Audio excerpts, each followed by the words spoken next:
തെരഞ്ഞെടുപ്പ് തോൽവിയുടെ പശ്ചാത്തലത്തിൽ ജനങ്ങളുടെ അഭിപ്രായം കേൾക്കാനുള്ള CPM-ന്റെ പുതുവഴിയിൽ സന്ദേശപ്രവാഹം 2 ദിവസം കൊണ്ട് ആയിരക്കണക്കിന് മെസ്സേജുകളാണ് എത്തിയത്. വിവരങ്ങൾ ക്രോഡീകരിക്കാൻ AK സെന്ററിൽ പ്രത്യേക ടീമുണ്ട്. വിമർശനവും അഭിപ്രായവും അറിയിക്കാനുള്ള പുതുവഴികൾ എന്ന പേരിൽ വാട്സാപ്പ്, ഇമെയിൽ സംവിധാനം തുടങ്ങി.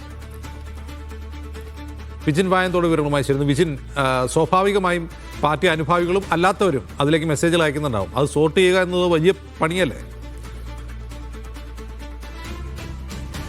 തീർച്ചയായും വലിയ തരത്തിലുള്ള ഒരു അത്തരം വലിയ കൂടുതൽ മെസ്സേജുകൾ ഉണ്ടാകും എന്നെല്ലാം അറിഞ്ഞുകൊണ്ട് തന്നെയാണ് ഇക്കാര്യത്തിൽ ഇങ്ങനെയൊരു പോർട്ടലുകൾ തുടങ്ങാനുള്ള തീരുമാനം അത് CPM സംസ്ഥാന സമിതി കൈക്കൊണ്ടത്. എന്തായാലും മെസ്സേജായി അയക്കാൻ നേരത്തെ ഒരു നമ്പറായിരുന്നു നൽകിയിരുന്നത്. പക്ഷേ അതിൽ ആവശ്യത്തിൽ കൂടുതൽ, അതായത് ക്രമാതീതമായി മെസ്സേജുകൾ വരുന്ന ഒരു സാഹചര്യത്തിലാണ് ഒരു പുതിയ നമ്പർ കൂടി നിലവിൽ നൽകാനുള്ള തീരുമാനം എടുത്തിട്ടുണ്ട്.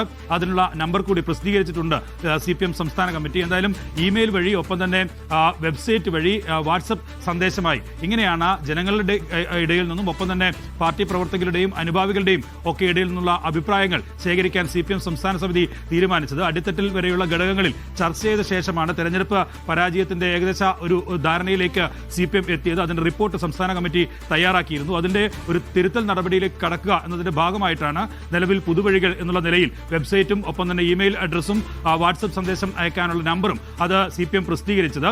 അതിന്റെ ഭാഗമായിട്ട് കഴിഞ്ഞ ദിവസം മാത്രം ഇന്നലെ വരെ ഉള്ള കണക്ക് പ്രകാരം 14,000-ഓളം മെസ്സേജുകളാണ് വന്നത് എന്നുള്ളതാണ് മനസ്സിലാക്കാൻ കഴിയുന്നത്. അതിൽ കൂടുതൽ മെസ്സേജുകൾ ഇപ്പോഴും വന്നുകൊണ്ടിരിക്കുകയാണ്. അതുകൊണ്ട് തന്നെ AKG സെന്ററിൽ ഇതെല്ലാം ക്രോഡീകരിക്കാൻ വേണ്ടി ഒരു ടീമിനെ തന്നെ നിലവിൽ സജ്ജീകരിച്ചിട്ടുണ്ട്. അത് നിലവിൽ ന്യൂ മീഡിയയുടെ ഭാഗമായി പ്രവർത്തിച്ച ആളുകൾ ഉൾപ്പെടുന്ന ടീമിനെയാണ് നിയോഗിച്ചിട്ടുള്ളത്.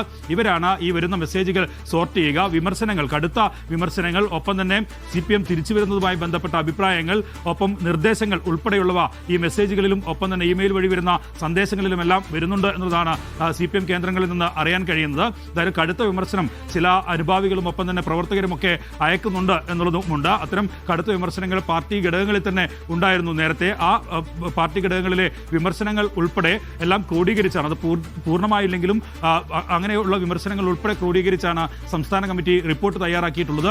അതിന്റെ അടിസ്ഥാനത്തിൽ 2ാം ഘട്ടം എന്നുള്ള നിലയിൽ ജില്ലാ കമ്മിറ്റി യോഗങ്ങൾ ഇപ്പോൾ നടന്നുകൊണ്ടിരിക്കുകയാണ്. സംസ്ഥാന കമ്മിറ്റി തയ്യാറാക്കിയ റിപ്പോർട്ട് അത് ജില്ലാ കമ്മിറ്റി യോഗങ്ങളിൽ അവതരിപ്പിക്കുകയും പിന്നീട് അത് അടിത്തട്ടിലേക്ക്, ബ്രാഞ്ച് തലത്തേക്ക് ഉൾപ്പെടെ എത്തുകയാണ്. അതായത് ഏരിയ തലത്തിൽ മാത്രം നടത്തുന്ന ഒരു അവലോകനത്തിന് അപ്പുറം അടിത്തട്ടിലേക്ക് പോവുക, ഒപ്പം തന്നെ ബ്രാഞ്ചിൽ ഉൾപ്പെടെ വലിയ തരത്തിൽ ബ്രാഞ്ച് അംഗങ്ങൾക്ക് പുറമെയുള്ള ആളുകളെ കൂടി ഉൾപ്പെടുത്തി അവരുടെ അഭിപ്രായങ്ങൾ കൂടി ശേഖരിച്ച ശേഷം പിന്നീട് വിപുലമായ ഒരു റിപ്പോർട്ട് തയ്യാറാക്കാനാണ് CPM തീരുമാനിച്ചിട്ടുള്ളത്.